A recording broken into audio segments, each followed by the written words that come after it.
Ukraine और रूस के बीच युद्ध हो रहा है, लेकिन पूरी दुनिया की नजर भारत पर क्यों टिकी है? यूक्रेन ने भारत से क्या कहा? क्या भारत इस बार अपने दोस्त रूस के खिलाफ जंग लड़ने जा रहा है? पूरी दुनिया के सामने तीसरे विश्व युद्ध का खतरा मंडरा रहा है, लेकिन अब पूरी दुनिया की नजरें मोदी पर टिकी हुई है कि आखिर भारत के टैंक किस तरफ से लड़ेंगे।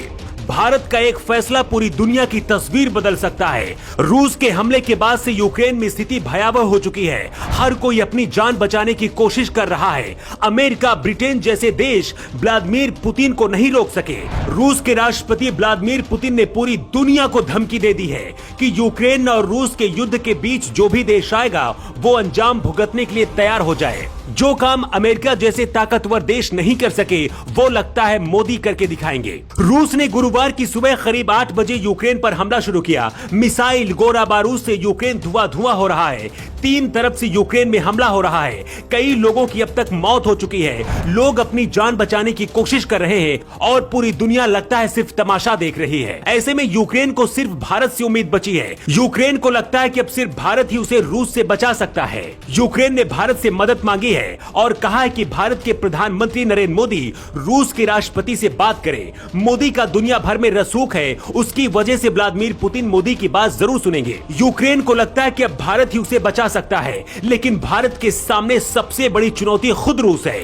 रूस भारत का पुराना दोस्त है। ऐसे में क्या भारत इस युद्ध में शामिल होगा, और अगर शामिल होता है तो किसकी तरफ से लड़ेगा? ये सवाल बहुत गंभीर है।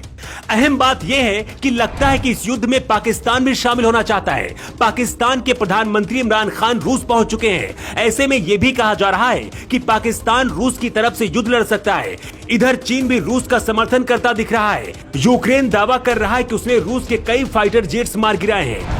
अब तक यूक्रेन के कई गांवों में रूस कब्जा कर चुका है। यहां सिलसिलेवार धमाके हो रहे हैं। ऐसा भी दावा किया जा रहा है कि अब तक इस युद्ध में करीब 100 लोगों की मौत हो चुकी है। रूस के राष्ट्रपति व्लादिमीर पुतिन ने सेना से यूक्रेन में स्पेशल मिलिट्री ऑपरेशन चलाने को कहा है। इसका असर भी दिखना शुरू हो चुका है। रूस का हमला झेल रहे यूक्रेन के राष्ट्रपति वोलोदिमीर ज़ेलेंस्की ने कहा है कि यूक्रेन किसी भी कीमत पर रूस के सामने हथियार नहीं डालेगा और न ही झुकेगा। वहीं यूक्रेन के रक्षा मंत्री देश के सभी लोगों से कहा है कि जो भी हथियार चला सकता है वो हथियार उठा ले और रूस के खिलाफ लड़ने की अपील की है।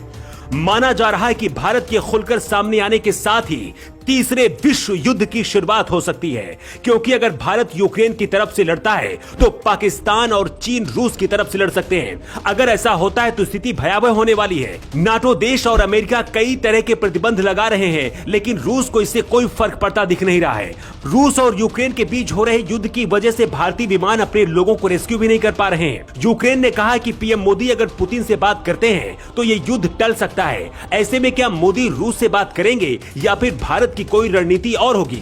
अगले 12 घंटे बहुत महत्वपूर्ण माने जा रहे हैं, क्योंकि इन 12 घंटों में बीतता हुआ हर सेकेंड यूक्रेन के लिए भारी पड़ता दिख रहा है। वैसे आपको क्या लगता है, क्या भारत को इस युद्ध में शामिल होना चाहिए? और अगर भारत युद्ध लड़ता है तो यूक्रेन और रूस में से किसकी तरफ से भारत को युद्ध लड़ना चाहिए?